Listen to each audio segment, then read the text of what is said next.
बाद में ऐसा करेंगे, आज पंकज सर की छुट्टी कर देंगे, कल उनसे बोल देंगे कि आप ले लो 2 घंटे तक। ऐसा ऐसा वही बात। नहीं नहीं सर, ऐसा तो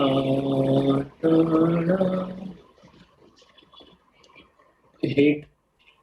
सर आपने कल भी नहीं भेजे ना। क्या नहीं भेजे? एंटी है। ठीक है। भेजो ना। सर सर हाँ, सर आप इक्वेशन का सोल्यूशन बता सकते हो? क्या बता सकते हो? इक्वेशन का सोल्यूशन। इक्वेशन का सॉल्यूशन? हम्म। हाँ बोल, इक्वेशन का सॉल्यूशन क्या है? कौन, क्या इक्वेशन मतलब क्या सर है? 36x²36। x² ये किस हम्म। -12x 36x² -12x -9x -10⁻²0 minus -9x/10⁻20 minus divided nine by 10 x divided by 10⁻20। ये नीचे खाली 9x के नीचे,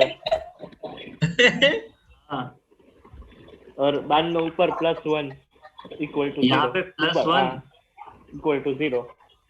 =0। चलो हाँ अमित सर, सर इसका आपको ये हाँ तो इसका आंसर बता दो ना x का। आंसर देख, इसका आंसर ये है। रिक्त ये क्या स्थान की लिखा है पूर्ति, सर, कौन सी फिल इन द भाषा में? ब्लैंक्स खुद करें। अब ये समझो तुम क्या लिखा हुआ है, जिस दिन समझ आ जाए उस मन दिन। की आंखों से देखो। हाँ ओ हाँ, उसके लिए तुम्हें मन की आंखों से देखा है उसने, तुम्हें देखने के सुनने के लिए कान भी चाहिए वैसे। अगर तुम्हारे उनके पास कान वैसे आता है। कान नहीं है तो सुन नहीं पाओगे तुम, और देख तो पा ही नहीं रहे हो। क्यों जुगल? सर क्या नहीं है? हाँ सर। बेटा अमन, इसका इसका बदला जरूर लिया जाएगा। इसमें बदला की क्या बात है? वो इक्वेशन सोल्व नहीं हो रही थी तो आपसे पूछ लिया आप सर। नहीं नहीं, इसका बदला जरूर लिया जाएगा, तुम देखो, टेंशन ना लो।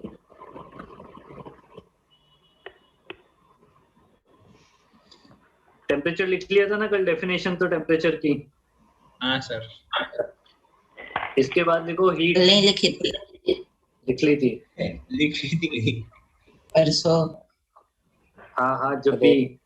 तो देखो इसका हीट। बदला लेना जरूरी है, इसका तो बदला लेना ही चाहिए। अभी देखो ये भी ठीक है, और अभी तो बदला तो सबका लिया जाएगा भाई साहब।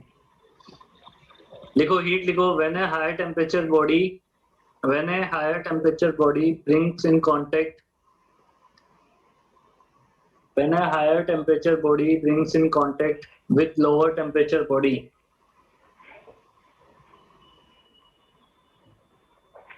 when a higher temperature body brings in contact with lower temperature body, then from higher temperature body then from higher temperature body to lower temperature body, then from higher temperature body to lower temperature body, energy is transferred. Energy is transferred, and this energy is known as heat. Sir आप ठीक है, repeat कर सकते हो? नहीं कर सकते। अरे सर And ये ऐसा बदला लिया आपने। this heat, this energy is known as sir repeat कर heat. दो सर सर सर सर। अरे बेटा सिंपल सी देखो मेरी बात सुनो। दो बॉडी के बीच में अगर टेम्परेचर डिफरेंस, एक हायर टेम्परेचर बॉडी एक लोअर टेम्परेचर बॉडी होती है, तो जब हायर को लोअर के कांटेक्ट में लेके आओगे तो हायर से लोअर पे क्या होगा? एनर्जी ट्रांसफर होगा। वो एनर्जी जो ट्रांसफर है उसे ही क्या बोलेंगे? हीट बोलेंगे। और नीचे करके लिख लो, हीट ट्रांसफर, हीट ट्रांसफर नहीं, उल्टा लिखना था, due to temperature difference heat is transferred, ऐसे लिखना। हीट ट्रांसफर क्यों होता है? Due to temperature difference. Basic बातें हैं, अपन ने पहले पढ़ा हो, अब ये डेफिनेशन वगैरह कोई कभी पूछते नहीं है। उसके बाद लिखो थर्मोमेट्री। सर एक second, temperature due to temperature thermometry अरे लास्ट में आपने क्या बोला? It is transport. It is electric field अरे मेरा नेटवर्क इश्यू था। इसी में हेडिंग बनाते हुए चलते जाओ आगे आगे। लगता है सर का हाँ नेटवर्क हीट के इश्यू अंदर है। ये हीट के अंदर ये थर्मोमेट्री हीट के अंदर ये, क्योंकि इसमें इसके वो पढ़ेंगे ना थर्मोमीटर। थर्मोमेट्री एक ब्रांच है हीट की जिसमें अपन टेम्परेचर को मेजर करने से रिलेटेड चीजें पढ़ते हैं, है ना। Measurement of temperature is known as thermometry. Definition लिखनी तो लिख लो। किसकी ब्रांच है? हीट, है ना। Measurement of temperature is known as thermometry. अब थर्मोमेट्री में थर्मोमीटर काम आएगा। थर्मोमीटर हमें पता है कि दो तो हम मतलब 3 स्केल तो हमें पता है, वो 3 स्केल अपन बना लेते हैं यहाँ पे ऐसे फटाफट से। ये फर्स्ट स्केल हो गया मेरा, सेकंड स्केल, ये सेकंड स्केल हो जाएगा यहाँ पे।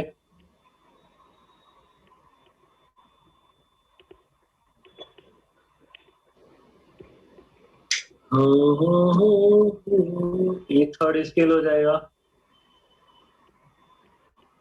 यहाँ पे फोर्थ स्केल बना लेता हूँ। 15, 20, फोर्थ आप 25, खुद 30 का बनाओगे ना? सेंटीमीटर के। क्या 15, 20, फोर्थ 25, आप 30? खुद क्या का बोल रहे बनाओगे? मन तू? सर ये क्या? देखो ये क्या है कि ये थर्मोमीटर है डिग्री सेल्सियस, जिसमें मेल्टिंग पॉइंट कितना होता है 0 डिग्री और बॉइलिंग पॉइंट कितना होता है 100 डिग्री। 100 डिग्री। यहाँ से यहाँ तक कितने पार्ट्स होते हैं इसमें? 100 पार्ट्स होते हैं।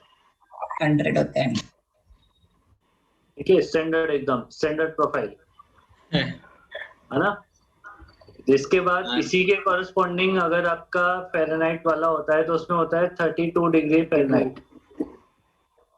इसके कॉरस्पॉन्डिंग होता है 212 डिग्री 212। फ़ारेनहाइट। इसमें से कितने गैप होते हैं? 180। नहीं 180। 100। इसमें 180 होते हैं ना। 373। सर हमको भी स्किल बनाने हैं। नहीं नहीं, तुम्हें ऐसे देखने हैं, बस देखने हैं, निहारने नहीं। सर का टैलेंट देखना। 273.15 केल्विन। एग्जैक्टली तो 15 लेना चाहिए, बट कभी लेते हैं कभी नहीं लेते हैं। अपन भी कैलकुलेशन को इजी बनाने के लिए 273 ले लेते हैं। तो ये यहाँ पे है 273.15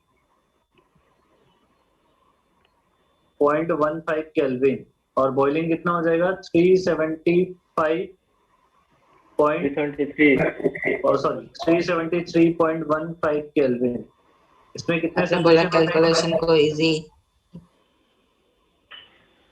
अरे कैलकुलेशन को इजी बनाने के लिए 273 और 373 ले लिया जाएगा। और एक नया स्केल बनाते हैं, पीयूसी स्केल, पीयूसी। ठीक है, अब पीयूसी, पीयूष, अमिती। पीयूष का माइक खराब हो गया है, तो इसे अपन एक बार उसमें वेटिंग रूम में डाल देते हैं। पीयूष अरे मतलब अमिती। पीयूष का माइक खराब हो गया है, पता नहीं क्या बोल रहा है, समझ नहीं आ रहा है। एक बार वेटिंग रूम में डाल दिया जाए पीयूष को। पीयूष वेटिंग रूम में चला गया है, माइक खराब हो गया था ना। ओके। और किसका खराब है? और किसका खराब है माइक? अरे सर सबका माइक ठीक है। सबका माइक ठीक है तो ऑन रखो। हाँ, बंद नहीं चाहिए माइक। एक नया जान का स्केल सर बनाते अभी हैं। भी बताओ एक नया स्केल, कुछ भी मैं ले लेता हूँ। इसका तुम वो बताओ, मेल्टिंग पॉइंट बताओ कितना लेना है। डिसेंट नंबर बताना थोड़े, है ना। Melting point 500। 20p और ऊपर ले लेते हैं अपन 80p। ठीक है। ओटीपी 10 समझ आ गई बात ये? पी क्या है? जैसे इसमें सी डिग्री सेल्सियस के लिए सी, फ़ारेनहाइट के लिए पी, केल्विन के लिए के, वैसे नया स्केल बना है पीयूसी स्केल, उसके लिए पी। तो हम कैसे मान अब मान लो कोई एक रीडिंग है जो इस डिग्री सेल्सियस पे है सी, इस सी के कॉरस्पॉन्डिंग सेल्सियस फ़ारेनहाइट पे होगी एफ, इसके कॉरस्पॉन्डिंग यहाँ पे होगी के, और इसके कॉरस्पॉन्डिंग यहाँ पे होगी पी। आपको इनको इंटरचेंज करना होता है, सी को पी में, सी को के में, एफ को के में, के को सी में इंटरचेंज करना होता है। तो एक फॉर्मूला जो है वो स्टैंडर्ड फॉर्मूला अपन बना लेंगे और याद रखेंगे कैसे। देखो जो रीडिंग है ना उस रीडिंग को लिखते हैं अपन। रीडिंग क्या है? See, reading minus melting point,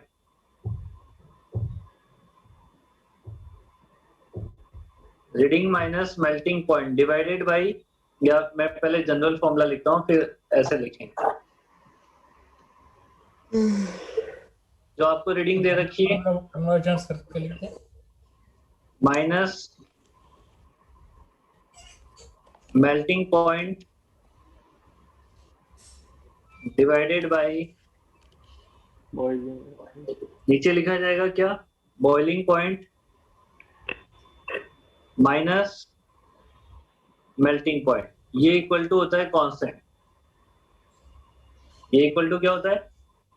constant होता है। अब इसी से अपन सारी चीजें लिख देंगे। ये स्टैंडर्ड फॉर्मूला अपन ने लिख लिया है, इसी से सब चीजें लिख देंगे अपन। देखो पहले वाले स्केल के लिए क्या लिखोगे? C minus melting point 0 divided by boiling point 100 minus melting point 0, this is equal to constant. और सेकंड वाले के लिए लिखोगे वो भी कांस्टेंट के बराबर है, तो सब कांस्टेंट को एक साथ लिख लेंगे। तो F minus 32 divided by 182 K minus 273.15 divided by 373.15 minus 273.15 equal to P minus 20 divided by 80 minus 20 equal to constant. अब तुम्हें जिसको जिसमें कन्वर्ट करना है ना, यहाँ से इजीली कन्वर्जन हो जाता है। जिसको जिसमें करना है सब आ गए इसमें। रुको सर, ये नोट करने दो। 100 is La La La.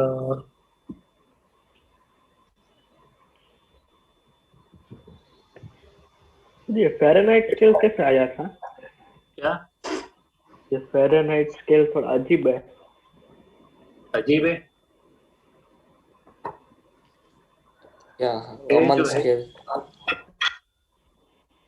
Tanatan scale. अरे ऐसे बनना चाहिए ना यार, टनाटन स्केल। भाई वो ज्यादा अच्छा रहता है। 80T कर दो, 20T।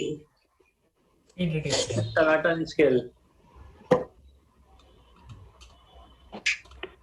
अभी अब टनाटन स्केल ही लिखेंगे बेटा। समझ आ गई बात ये? हाँ सर। यस सर, इसके कन्वर्जन करवाओ या समझ गए?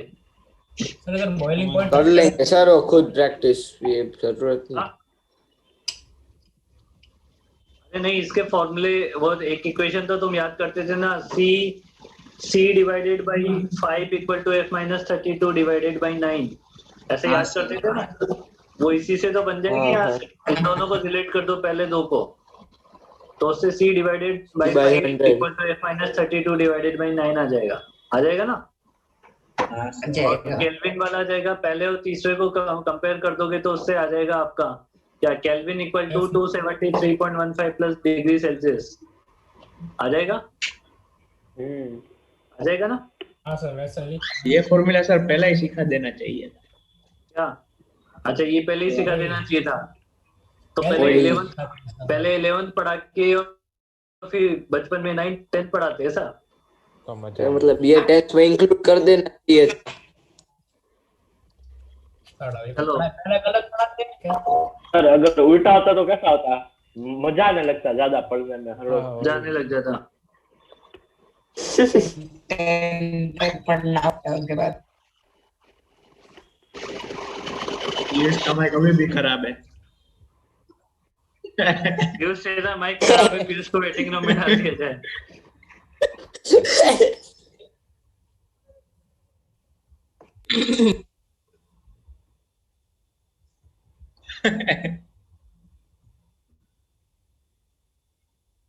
नहीं नहीं नहीं नहीं वही। क्या है र्यूमर? ओके अरे ये स्केल का नाम याद रखना, इसका मेल्टिंग और टनाटन। बॉइलिंग पॉइंट लिख दिया है मैंने ना। हिमर इसको क्या बोलेंगे, रीमर या क्या बोलेंगे? अफवाह। बोलना कुछ भी बोल दो ना, क्या फर्क पड़ता है, हमें तो कैलकुलेशन से करना है। मतलब है।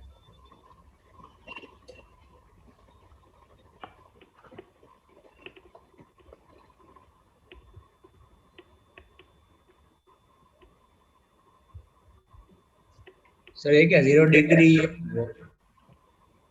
अरे मेल्टिंग पॉइंट है इसका।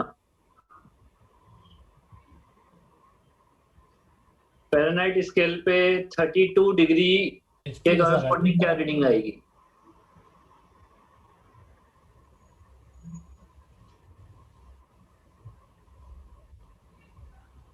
करते हैं।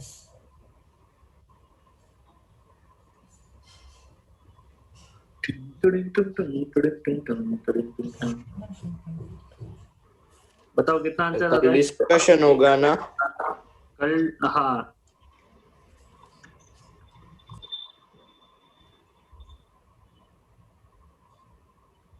सर 102 102 104 104 104 104 104। हाँ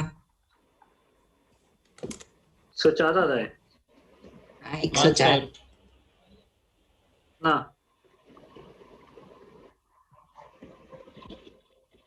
का कुछ और आ रहा है आंसर। ओम तू अकाउंट अमित सर के अकाउंट पे क्या पॉइंट कर रहा है? हैं? ऊपर देख उधर। अच्छा देखो आपका अकाउंट उसने ले लिया। पिंडेरी बोल रहा है कि फर्जी अकाउंट है, इसको ब्लॉक कर दिया जाए। जूम वाले बच्चों, फिर किसका? आपका अकाउंट फर्जी है? देखो आपका नाम आ गया। आपका अकाउंट बोला तो कितना आ रहा है इसका आंसर? 104। इसमें क्या बताएगा? 32 minus 0 divided by 80 minus 0 equal to f minus 32 divided by 180। ऐसे ही होगा? हाँ सर। सही होगा, ऐसे ही होगा ना? सही होगा। तो ये कितना हो जाएगा? 0 से 0 कट जाएगा, ये हो जाएगा कितना? 4 पे लिख दे। अरे बेटा ये प्लीज पढ़ाने दो। ये हो जाएगा 9, ये हो जाएगा 4। 9 इंटू 32 इक्वल टू हो जाएगा 4 इंटू एफ माइनस 32। तो 4f इक्वल टू कितना हो जाएगा मेरे पास? 13 इंटू 32। क्यूब कॉम्प्लेक्स f की वैल्यू कितनी हो जाएगी? 13 इंटू 13 into 8 104।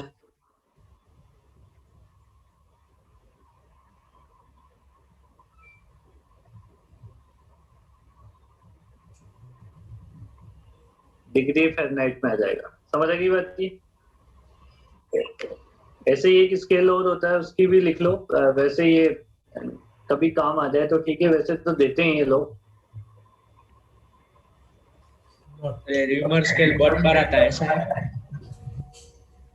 नहीं, ये जैसे 3 स्केल तो अपन पढ़ते ही हैं, ये मेडिकल वगैरह में पूछे गए हैं और जेई में दे देते हैं कभी कभी नाम।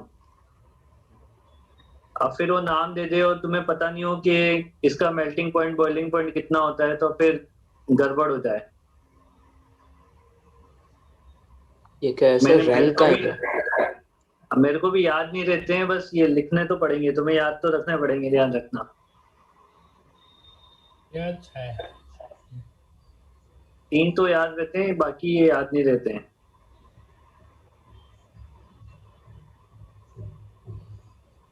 कॉम्प्लेक्स क्या बोल रही है टनाटन? इतना कॉम्प्लेक्स क्यों बनाई है? एक स्टैंडर्ड क्वेश्चन जो तुम्हें इसका आंसर डायरेक्टली पता होगा कि कितने डिग्री पे नहीं, किस रीडिंग पे सेल्सियस और इक्वल आता है, फ़ारेनहाइट इक्वल आता है। 40 फ़ारेनहाइट का इक्वल आता है, तो वो कितना होता है? माइनस Minus 40 माइनस 40 Minus करवाऊं या 40 याद है? नहीं सर पता है। पता है ना? अब लिखो 1 कैलोरी की डेफिनेशन। हम कैलोरी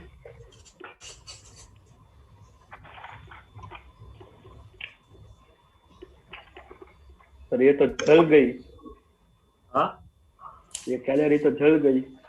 जल गई। हाँ, एक्सरसाइज नहीं, करके तो calories बर्न होती है ना burn करने। कैलोरी। देखो 1 calorie is the amount of energy, 1 calorie is the amount of energy, 1 calorie is the amount of energy to rise the temperature from 1 calorie is the amount of energy to rise the temperature from 13.5 degrees Celsius to 13.5 degrees Celsius to 14.5 degrees Celsius. इसमें कोई भी 1 degree का difference नहीं चलता। चलिए सुन तो ले। Of 1 gram pure water, of 1 gram pure water, ये डेफिनेशन बनाई हुई है। वैसे तो 1 डिग्री का ही चेंज माना जाता है, पर ये डेफिनेशन बनाई हुई है तो ऐसे ही याद रख लेना, ज्यादा डिस्कशन की कोई जरूरत नहीं है इसमें। इसकी वैल्यू तो जूल में 4.186 होती है ना? 4.186। हाँ हाँ, ठीक है। इसके बाद एक टर्म आता है मैकेनिकल इक्विवेलेंट ऑफ हीट। ये सब मैकेनिकल में चल रहा है ना? अरे हाँ, उसी में चल रहा है। ओके, थर्मोमेट्री में नहीं, हीट वाले में चल रहा है ये सब। क्या mechanical equivalent, mechanical equivalent of heat.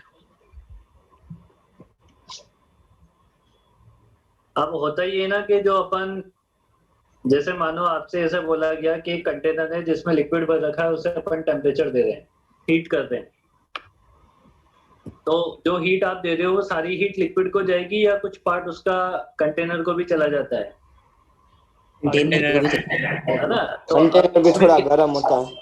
थोड़ा गर्म, क्या कंटेनर गर्म हो जाता है ना?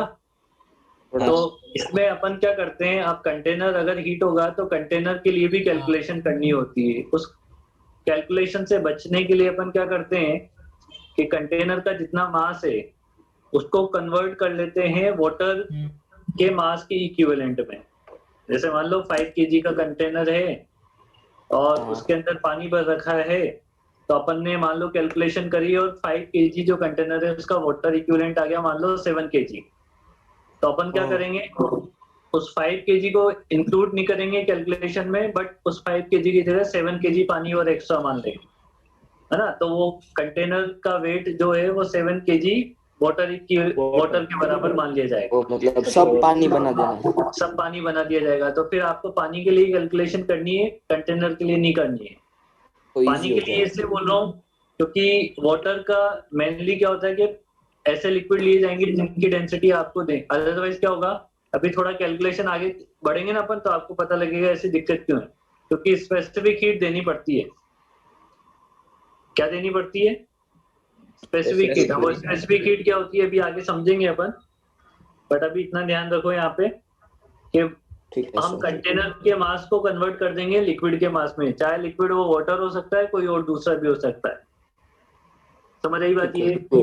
हाँ sir.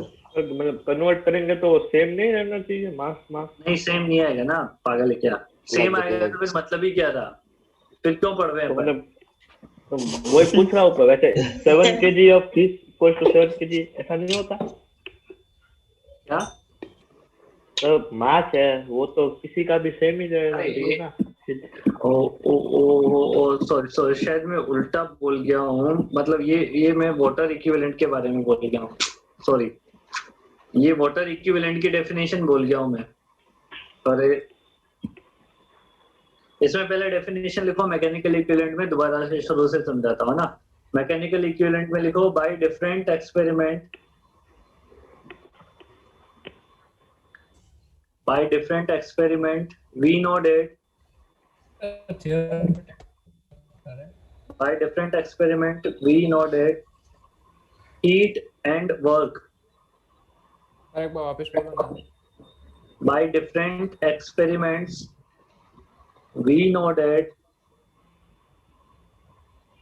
heat and work heat and work are convertible. Heat और वर्क को आपस में क्या किया जा सकता है? आपस में इंटर कन्वर्ट किया जा सकता है ना. सो relation between heat and work is given by.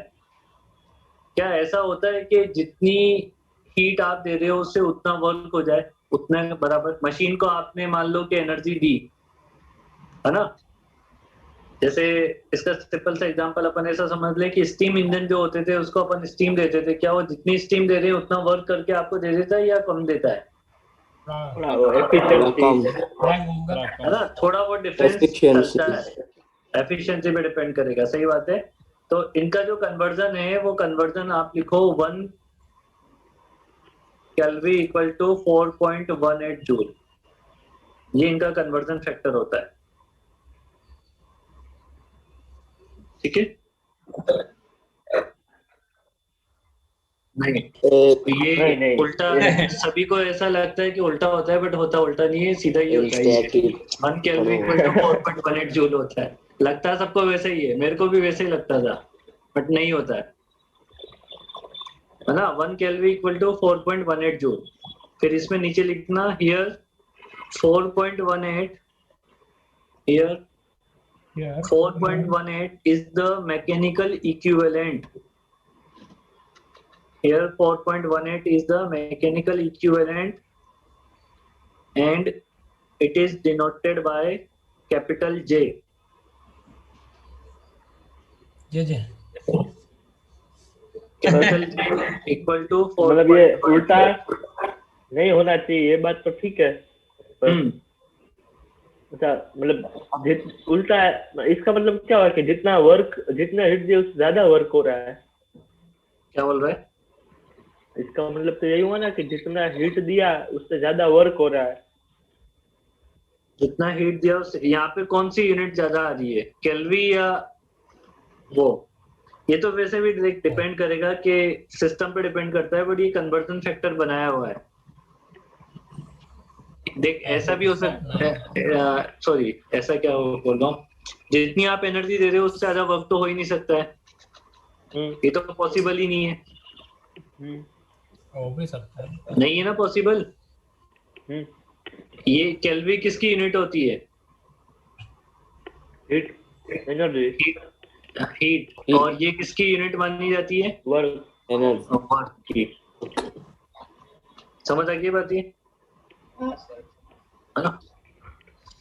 इसके बाद नीचे लिखो स्पेसिफिक हीट.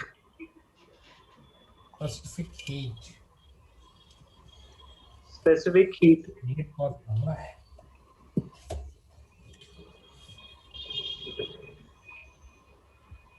और इसे या तो एस से और एनसीईआरटी में से सी से डिनोट किया जाएगा. अपन तो यहाँ पे एस से ही करेंगे, बट इसे एनसीईआरटी में सी से डिनोट किया जाता है, तो बस याद रख लेना सी भी इसके नोटेशन है. सर तो ये सरफेस एनर्जी भी है और ये भी है. तो स्पीड ऑफ लाइट भी है. टी मतलब टेंशन भी होता है, टी मतलब सरफेस टेंशन भी होता है. ऐसा कोई जरूरी है टी को हमेशा टेंशन ही माना जाए? टी मतलब उधर टाइम पीरियड भी होता है. क्या फर्क पड़ता है? ये मतलब कूलेंट भी होता है. ये स्पीड ऑफ लाइट भी होती है. क्या फर्क पड़ता है उससे? हमने बोल दिया ना एस मतलब स्पेसिफिक हीट है, मतलब स्पेसिफिक हीट है. अपन ऐसा बोल दे वी मतलब एक्सेलेरेशन है, तो वी मतलब एक्सेलेरेशन हो जाएगा. क्या फर्क पड़ता है? अगर वो यूजुअल नोटेशन के बारे में बात करे तो ठीक है, अदरवाइज जो आपने डिफाइन कर दिया वो सब सही है. पर तुम मत करके जाना पेपर में ऐसे, नहीं तो मैं ढूंढता रहूं कि किसको क्या माना हुआ है तुमने. चेक करना मुश्किल हो जाएगा ना. मान लो तुम ऐसे मान के गए, कोई गंदा सा नोटेशन बताओ, ईटा इक्वल टू वेलोसिटी मान ली तुमने, ओहो, हमें ढूंढ रहा हूँ कि भाई ये क्या फॉर्मूला बना है, ऐसे नहीं मानना है। स्पेसिफिक हीट देखो क्या चीज है, इसको समझो। देखो अपन किसी भी बॉडी को, अगर किसी भी सब्सटेंस को अगर आप एनर्जी दे रहे हो, मतलब हीट दे रहे हो, तो बेसिकली क्या फिनोमिना होता है? एक फिनोमिना होता है कि उसका टेम्परेचर बढ़ सकता है, और दूसरा होता है कि उसकी स्टेट चेंज हो सकती है। जैसे अगर हम आइस की बात करें, आइस क्यूब को अगर आप टेम्परेचर दोगे तो एक फिनोमिना तो होगा कि वो मेल्ट हो जाएगा, और पानी थोड़ा पानी और ज्यादा हीट आपने दी तो उसका टेम्परेचर राइज हो जाएगा। ऐसा ही होगा ना? हाँ, होगा नहीं होगा? तो स्पेसिफिक हीट का काम होता है टेम्परेचर को कम और ज्यादा करने का। बेसिकली किससे रिलेट होती है? टेम्परेचर कम ज्यादा होने से। इसमें स्टेट चेंज का कोई वो नहीं आता है, स्टेट चेंज कंसिडर नहीं करते हैं यहाँ पे। अगर आपसे बोला जाए स्पेसिफिक हीट दी जा रही है किसी बॉडी को, स्पेसिफिक हीट इतनी है, मतलब आप किसके बारे में बात करना चाह रहे हैं? मतलब उतनी हीट जिससे उसका स्टेट चेंज ना हो, हाई टेम्परेचर राइज हो। स्टेट चेंज नहीं करना है, हम कहाँ से कहाँ तक कंसिडर करते हैं। जैसे मैंने तुमसे बोला कि पानी को अपन 0 डिग्री से 80 डिग्री तक गर्म कर रहे हैं, मतलब कौन सी हीट अपन यूज कर रहे होंगे? स्पेसिफिक हीट यूज कर रहे होंगे। कौन सी हीट यूज कर रहे होंगे? स्पेसिफिक हीट यूज कर रहे होंगे। समझ आई बात ये? हाँ है ना? पहले इसकी डेफिनेशन लिख लो, फिर इसका फॉर्मूला लिखवा देता हूं मैं। डेफिनेशन लिखो, it is the energy required, it is the energy required to rise the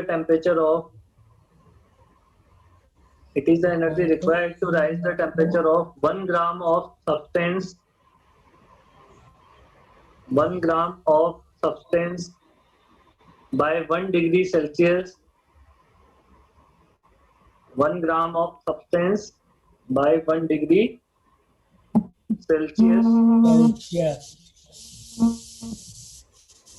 by 1 degree Celsius is known as specific heat of substance.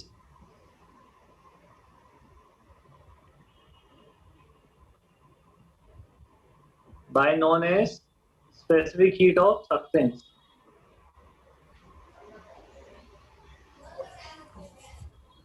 देखो मैंने जो डेफिनेशन लिखी है वो यहाँ से क्लियर हो जाएगी। अगर आप m को 1 ग्राम ले लेते हो और टेम्परेचर को 1 डिग्री सेल्सियस तक राइज करवाते हो, तो m की वैल्यू 1 ग्राम हो गई, और टेम्परेचर कितना हो गया? डेल्टा T 1 डिग्री सेल्सियस होगा। तो जो आप हीट प्रोवाइड कर रहे हो वही हीट किसके बराबर हो जाएगी? Specific heat. S ये क्या Q क्या है?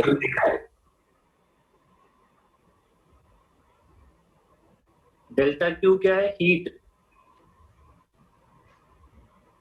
है ना? डेल्टा T क्या है? Temperature difference.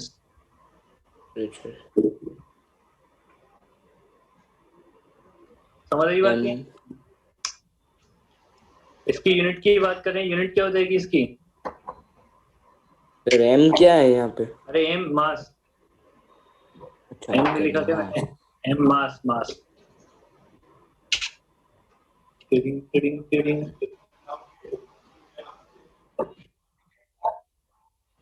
यूनिट जूल कैसे आएगी? यूनिट हो जाएगा ऊपर कैलोरी पर ग्राम पर डिग्री सेल्सियस। जूल, जूल पहले जूल में लिख लें, जूल पर केजी डिग्री सेल्सियस, है ना? या फिर कैलोरी में लिखेंगे तो, और इसको कैलोरी में लिखोगे तो कैलोरी पर ग्राम डिग्री सेल्सियस। और इसके देखो, इसके बहुत सारे टाइप के यूनिट बनते हैं। जूल पर ग्राम भी बन सकता है, कैलोरी पर केजी भी बन सकता है, जूल पर ग्राम केल्विन भी बन सकता है। समझ रही बात? ये कैलोरी पर ग्राम, हाँ, कैलोरी पर केजी केल्विन भी बन सकता है। बिकॉज प्रॉब्लम ये है कि अगर डिग्री सेल्सियस और फ़ारेनहाइट, सॉरी, केल्विन में तुम टेम्परेचर डिफरेंस निकालोगे तो बराबर ही आता है। डेल्टा टी यहाँ पे टेम्परेचर डिफरेंस है ना? हाँ सर, वो डिफरेंस क्या होता है? बराबर आता है। जैसे तुम 0 डिग्री और 100 डिग्री के बीच का डिफरेंस निकालो या इसके कॉरस्पॉन्डिंग केल्विन में निकालो। 0 केल्विन 273.15 हाँ सर। और 373, तो डिफरेंस बराबर आता है। तो डिफरेंस बराबर आता है ना, तो चाहे डिग्री सेल्सियस की यूनिट लिखो या केल्विन की लिखो, बात बराबर, ये दोनों सेम चल जाती है यहाँ पे। ठीक है ठीक है ठीक है। सर ठीक। तुम्हें जो डेटा याद रखने हैं वो डेटा मैं लिखवा देता हूँ। स्पेसिफिक हीट ऑफ वाटर, देखो अगर नहीं दे रखे हो तो ये यूज कर लेना, अगर उसने दे रखे हैं तो वही वाले यूज करना है। 1 कैलोरी पर ग्राम डिग्री सेल्सियस। सर ये आपने उल्टा नहीं लिखा जूल के नीचे? क्या बोल रहा है? जूल के नीचे केजी पर नहीं आएगा केल्विन की? अरे वो बेटा, ये जूल और केजी ऐसा नहीं है कि जूल आपका एमकेएस होता है, कैलोरी आपका सीजीएस होता है, ऐसा कुछ नहीं होता है। अरे जूल का सीजीएस तो अर्ग होता है, अर्ग। ये तो एक यूनिट का दूसरी यूनिट में कन्वर्जन है बस। एफर्ट का होता है 0.5 कैलोरी पर ग्राम डिग्री सेल्सियस, और ये हो जाएगा इसका हाफ 2100। इस वाले चैप्टर में ना सबसे बड़ी प्रॉब्लम होती है कैलकुलेशन की। इसमें कैलकुलेशन थोड़ी टफ आती है, बस और कुछ नहीं है। बाकी तो थियोरेटिकल लग रहा है। अभी थियोरेटिकल लग रहा है, अभी थोड़े टाइम में ये न्यूमेरिकल में कन्वर्ट हो जाएगा। खतरनाक है। कोई चैप्टर थियोरेटिकल हो सकता है फिजिक्स में, ये बताओ तुम। हाँ चैप्टर वो फिजिक्स में इंक्लूड नहीं होता है। वो प्रीफेस है बुक का। 10th क्लास का चैप्टर वो कंजर्वेशन, इसको फिजिक्स में इंक्लूड नहीं करते हैं। 10th क्लास थोड़ी डिफिकल्ट होता है। सर आप तो ऐसे बोल रहे हो थियोरेटिकल वाला फिजिक्स में इंक्लूड नहीं होता है। नहीं, हम ऐसा बोल रहे हैं कि न्यूमेरिकल के बिना कोई न्यूमेरिकल नहीं हो, वो फिजिक्स में नहीं हो सकते हैं। वो सब केमिस्ट्री में भी नहीं हो सकते हैं, केमिस्ट्री में भी होता है, वैसे भी होता है। चलो ये लिख लिया। सर नहीं सर, अगला नेक्स्ट क्लास में करेंगे अपन, है ना? ठीक है, bye bye, good night. Mirzapur enjoy करो। बाय सर, बाय दिख रहा सर, है। Bye, sir. Bye sir, thank you sir.